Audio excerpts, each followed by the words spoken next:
Aristegui en vivo. Mesa de análisis.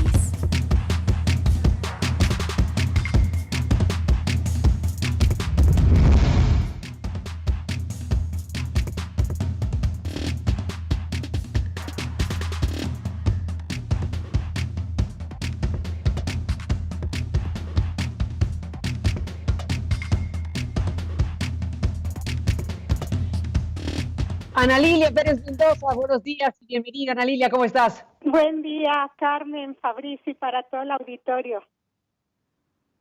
Gracias. Fabricio Mejía, Madrid, buenos días. Fabricio, ¿cómo estás? Muy buenos días, Carmen, muy buenos días, Ana Lilia, auditorio. Gracias por estar aquí a los dos. Bueno, les propongo iniciar con un tema que pues ya ha transcurrido 6 años de que ocurrieron las cosas. Este tema que estamos pues en el aniversario 6º de Ayotzinapa y que bueno, la perspectiva, la expectativa que se ha abierto es importante. Se esperan anuncios, se espera que haya algún tipo de presentación importante al respecto. Y bueno, pues qué decir, Ana Lilia, estamos bueno viendo también expresiones de los familiares que se siguen manifestando pues para exigir justicia, desde luego. Estamos pues viendo algunas declaraciones que dejan entrever que viene algo importante y bueno, pues desde luego este caso, como todos los casos, debe ser esclarecido. Este caso que se ha convertido en un caso emblemático, desde luego para México, de violación gravísima de derechos humanos en contra de estos jóvenes estudiantes de la Escuela Normal de Isidro Burgos de Ayotzinapa. Ana Lilia, ¿cómo ves las cosas en este 6º aniversario? Pues, Carmen, mañana se cumplen 6 años de aquella trágica desaparición de los jóvenes normalistas y a 6 años de esa cadena de atrocidades aún no suficientemente esclarecidas.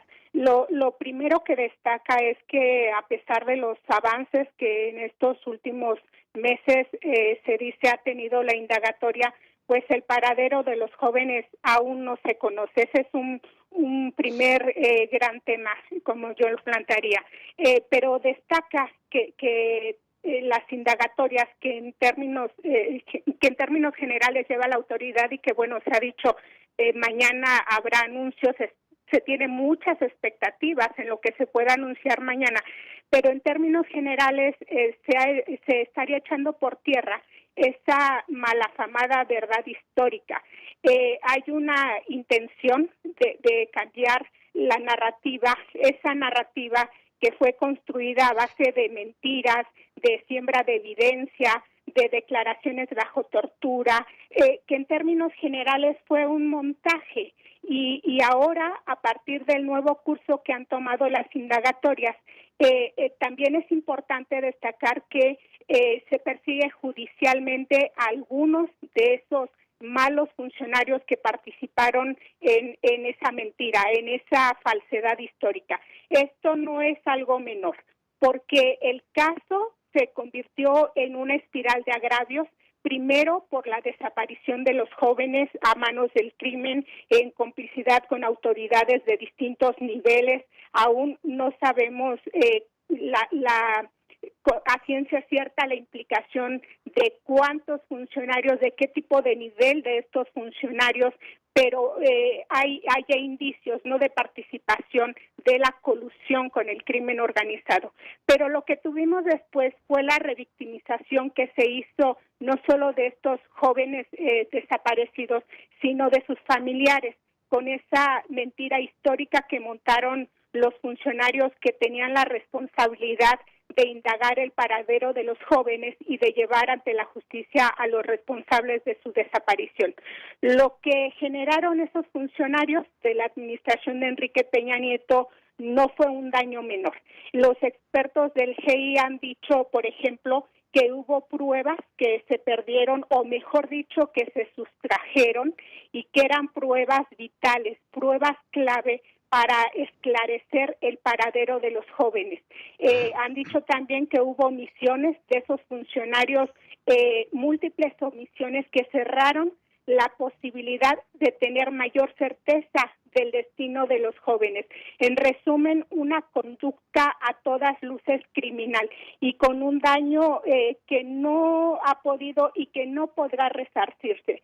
Por eso es tan importante no solo que se esclarezca el destino de los jóvenes, sino que también se procese a todos aquellos funcionarios que montaron esa mentira histórica, todos aquellos funcionarios que manipularon la indagatoria, como el exdirector de la Agencia de Investigación Criminal, Tomás Herón, de quien, bueno, ya es público que tiene un orden de aprehensión, que tiene una búsqueda de Interpol, pero de toda esa cadena de mando que participó de esa mentira histórica, y de esa cadena de mando pues participaron desde Enrique Peña Nieto para abajo. Y entre los avances que hemos tenido en estos meses del caso, hasta hoy, porque mañana se ha dicho se dará un informe, pues tuvimos el hallazgo y posterior identificación del resto óseo del joven Cristian Rodríguez en julio pasado. Tuvimos también la detención de José Ángel Casarrubias, el Mochomo, a quien se acusa de haber sido autor intelectual y quien quien habría dado orden de secuestrar y desaparecer a los normalistas, que fue detenido, fue liberado después en una situación muy escandalosa y después recapturado, que está en el penal de alta seguridad de Almoloya de Juárez, y que bueno, ahí la Fiscalía lo ha considerado una pieza clave para ir rearmando, ir dándole un sentido a toda esa circunstancia de la trágica noche del 26 de septiembre. Hay un compromiso de la actual administración de esclarecer el paradero de los jóvenes y importante esto también de enjuiciar a esos responsables de la desaparición. Por eso es que hay tanta expectativa. Los padres y la ciudadanía, hay una alta expectativa de verdad y de justicia en este caso. Pues esperaremos a ver lo que mañana se informe, pero por supuesto que es un caso emblemático en muchos sentidos, es un caso emblemático del tipo de circunstancia que se vivió en México, que a nivel internacional fue identificado como uno de los casos más graves de violaciones de derechos humanos, y por eso se espera tanto de la autoridad actual, que se ha dicho comprometida por encontrar esa verdad y esa justicia, Carmen, y yo creo que es una expectativa que tenemos todos. Sin la menor duda, Fabricio. Bueno, pues desde luego la expectativa es grande y la expectativa incluye, desde luego, pues saber qué sucedió, conocer la verdad. Y desde luego la expectativa principalísima es encontrar a los muchachos en las condiciones en que se encuentre su situación. Tristemente, pues hay posibilidades de que estén muertos, pero desde luego no hay que aceptar esto hasta no tener cuerpos que lo demuestren. Al final de cuentas son personas que han desaparecido y como tales se tienen que seguir buscando hasta encontrarlas, Fabricio. Sí, los 43 de Ayotzinapa son muy importantes precisamente porque es el número 43 el que se despliega, digamos, en la percepción, en el ánimo social, en un país en el que no se sabe cuántos murieron el 2 de octubre de 1968, no se tiene claro cuántos murieron y quiénes en la Guerra Sucia de los 70s y los 80s, y este número de los 43 de Ayotzinapa es la confirmación de que existen estos estudiantes normalistas y que hay un reclamo de la sociedad, no solamente de los padres de familia, sino de la sociedad completa, de que se esclarezca esta situación, su paradero. Hay que recordar también, además de todo lo que decía Ana Lilia, de las autoridades involucradas que tienen que ver con el ejército, que tiene que ver con el crimen organizado dentro del aparato de las policías estatales, de la Policía Federal Preventiva, también los funcionarios, Murillo Karam, Cerón, y el propio Peña Nieto. Además, hay que recordar que hubo toda una campaña pagada por el gobierno de Peña Nieto que resultó, por ejemplo, en una película que se sacó a todo vapor, que se presentó ahí en la Cineteca Nacional, llamada La Noche de Iguala, cuyo guión, escrito por Jorge Fernández Menéndez, digamos, victimizaba a las víctimas, culpándolos de su propia desaparición, en una suerte de digamos, propaganda del gobierno en torno a la verdad histórica, hoy completamente desacreditada. Esta idea de que fueron llevados a un basurero en Cocula y quemados ahí.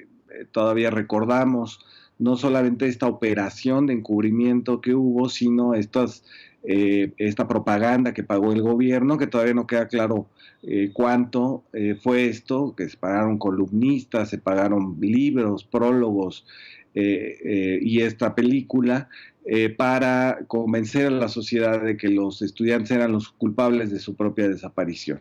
Y en ese sentido también no hay que olvidar esa enorme manifestación de muchos, ahí, yo estuve ahí, seguramente ustedes también, pidiendo la presentación de los estudiantes normalistas, que fue reprimida por el gobierno de Miguel Ángel Mancera en el Zócalo y que de alguna manera ahuyentó a mucha gente que estábamos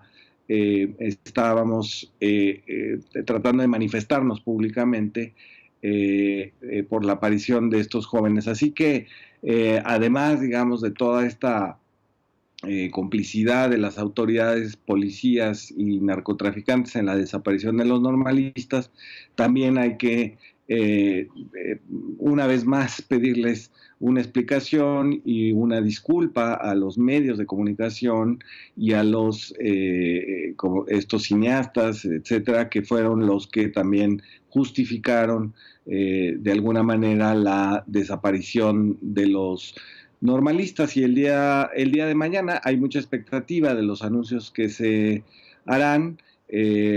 Yo me quedé con las palabras que te dijo a ti, Carmen, el fiscal Gers Manero sobre el caso, diciendo que se había estudiado, digamos que se había investigado desde el momento en que salen los estudiantes rumbo a tomar los camiones para presentarse en esa marcha del 2 de octubre, hasta finalmente la renuncia de Murillo Karam. Ahí en todos esos pasos debe de estar toda la responsabilidad y sin duda el expresidente Peña Nieto tiene mucho que explicarnos sobre su participación no solamente en los hechos, sino también en todo el encubrimiento que hubo después. Pues estaremos a la espera de aquí a mañana y veremos qué tipo de anuncios se pueden hacer al respecto en este aniversario número 6 de lo ocurrido con los jóvenes estudiantes de Ayotzinapa. Y bueno, desde luego habremos de seguir hablando del tema. Déjenme, Fabricio, Ana Lilia, también plantear otros temas. Uno de ellos que ha causado, bueno, pues atención importante porque es un grupo de personas que se ha denominado Frente Anti-AMLO, que está planteando que debe dimitir el presidente de la República, en pocas palabras, que tuvo la decisión de hacer un plantón ahí en Reforma y bueno, pues después ir a las instancias judiciales para lograr un amparo que les permitió ingresar al Zócalo de la capital del país. Inicialmente se les había impedido el paso, pues por razones ahora sí que de administración de las protestas para evitar un enfrentamiento con otras expresiones. Y bueno, pues el punto es que tenemos un frente anti-AMLO. El presidente ha hablado bastante de ellos. Les está diciendo que pues está bien que estén ahí, pero que se queden a dormir, en pocas palabras, los dirigentes en el plantón mismo. Y bueno, pues todo esto, Fabricio, que está siendo parte de lo que estamos viendo en estos momentos sobre, pues, algo en donde hay gente que pide y que exige y que reclama que el presidente se vaya, y el presidente les dice, bueno, habrá una posibilidad legal de que emitan su postura al respecto, pues con la famosa consulta de revocación de mandato. Así que, bueno, pues así está el tema con el Frena. ¿Y cómo lo has visto, Fabricio? Sí, yo creo que es una aventura política mucho más extensa, digamos, de lo que parece en el Zócalo. Creo que lo que importa aquí también es cómo se crea un movimiento que es más de atracción periodística que de peso político, ¿no? Tiene esta característica de ser escandaloso, de ser caricaturizable, de ser incluso en alguna medida producto de una larga historia de movimientos católicos, ultracatólicos en México. Recordaba yo hace unos días la Constitución en 1961 de este movimiento católico de catolicismo sí, comunismo no. Claro, en una perspectiva actual, hablar de comunismo en México pues es por lo menos demostrar ignorancia sobre el proceso democrático en el país. Pero de todos modos, los dirigentes de Frena hablan de dictadura, hablan de que han sido reprimidos, hablan de libertad de expresión, hablan de esta idea de que el presidente podría irse antes de cualquier proceso de plebiscito o cualquier proceso electoral, y tiene una idea de fondo que es esta confusión que tiene también bastante tiempo en el debate público, esta confusión entre representación política y la idea de que los gobernantes son empleados. Por eso pueden decir, es que está usted despedido, y estas cosas que dice el dirigente Gilberto Lozano, porque creen que no entienden la representación política y creen que son empleados de, pues supongo que de la élite, porque digamos que las relaciones obrero-patronales no aplican para el caso de la representación política y la legitimidad. Pero hay una confusión, y entonces por eso se atreven a pedir sin ningún procedimiento democrático que se vaya, ¿no? Y en el fondo es un movimiento religioso. Ahí tenemos imágenes de la gente rezando todas las mañanas, hincada en el Zócalo, y creo que demuestra una cosa que no habíamos extensamente descrito, que es una ignorancia de la élite. Normalmente creemos que ¿no? Esta idea de que las masas son engañables, manipulables, ignorantes, etcétera, que se equivocaron, dicen, ¿no? Al votar por Andrés Manuel, dice esta misma facción de ultraderecha, y en realidad lo que vemos en las entrevistas por lo menos la gente que está en las mañanas, porque en las noches ya no hay nadie en las tiendas de campaña, en las mañanas pues es una ignorancia, digamos que de la élite, una confusión de términos, una confusión de lo que significan los procesos democráticos, lo que significa la representación política, y en alguna medida, digamos, pertenecen a una clase media que creyó, digamos, en el discurso del neoliberalismo, que si se esforzaba, que si hacía el esfuerzo de pagar las colegiaturas para mandar a sus hijos a escuelas privadas, podían tener algún tipo de ascenso social, algún tipo de aspiración de pertenecer a otra clase social.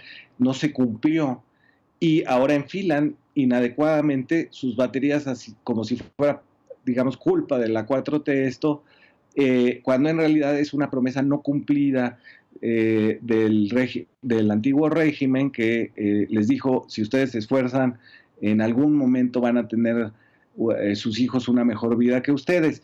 Y creo que en el fondo esa base social es la que, además de la religiosidad extrema, esa base social tiene que ver con esa fallida promesa del neoliberalismo que inadecuadamente se enfila a decir que la situación de esa clase media es culpa del actual gobierno. Bueno, ahí está un tema. Ana Lilia, ¿cómo los ves tú? Bueno, por supuesto que siempre estaremos a favor de la libre expresión, del libre derecho a manifestarse que tenemos los ciudadanos, y con todo respeto por cualquier forma de expresión, pero las manifestaciones de estas personas a mí me parecen carentes de argumentos y un sinsentido. Se les ha escuchado expresar mucho discurso de odio, pero carente de un argumento serio. La bandera que enarbolan es que el presidente dimita, pero basta leer lo que ellos tienen en su plataforma, en su página de internet, los mensajes que lanzan en redes sociales, para deducir, aquí yo coincido con Fabricio completamente ahí, para deducir lo caricaturesco de este movimiento. Tienen por ahí su definición, dicen: no somos un movimiento social, somos un movimiento social de mexicanos para rescatar a México, y se gestiona a través de un consejo de 67 miembros que tienen su dinámica, y explican ahí una serie como de pirámide para sumarse vía redes sociales, vía cadenas de WhatsApp, pero todo es una y otra vez reiterar en este discurso de odio. Se asumen como quienes sacarán a México, librarán a México de un comunismo. Escuchamos ahí, bueno, más bien se lee una serie de argumentos sin sentido, pero también yo vería también algo de riesgo en estos discursos de odio, y me parece que no debían subestimarse este tipo de expresiones que sí pueden ser muy peligrosas.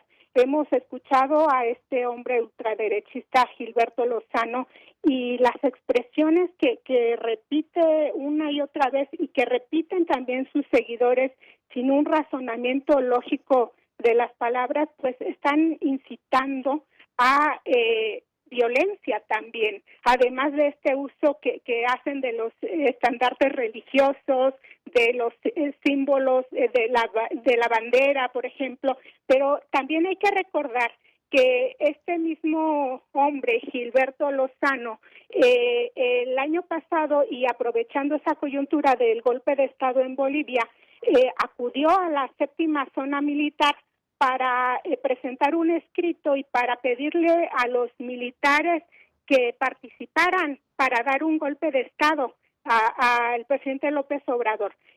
Y este tipo de manifestaciones, pues sí, creo que debían tomarse también con seriedad. Coincido en que la cobertura que se le ha dado a este movimiento es mucho más grande que la propia cantidad de sus participantes.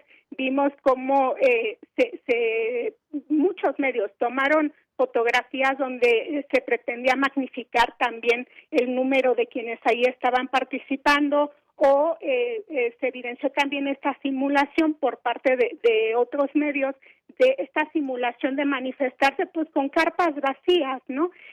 Pero me parece que este tipo de expresiones, más allá de la libertad que todos tengamos para la libre expresión y de manifestación, el tipo de expresiones de odio y que hacen llamado a medidas tan radicales o ilegales a todas luces como un golpe de Estado, pues debían considerarse también con seriedad, Carmen. Ni más ni menos. Bueno, pues seguiremos hablando de este tema esta mañana de viernes, precisamente con todos estos asuntos. Más adelante tendremos más información sobre Ayotzinapa, más adelante tendremos también más información sobre otros temas de los cuales les propongo hablar en esta mesa. Uno de ellos tiene que ver con la consulta, esta consulta que propone el presidente de la República para pues saber qué piensa la sociedad de si o no se abren procesos en contra de expresidentes de la República, de Carlos Salinas de Gortari para hasta Enrique Peña Nieto. Todos los presidentes están mencionados en la formulación de la pregunta, que bueno, pues hay que detenernos en escuchar sus puntos de vista, si les parece. Déjenme hacer una pausa y después de la pausa regresamos en esta mesa con Fabricio Mejía y Ana Lilia Pérez Mendoza. Volvemos con ellos.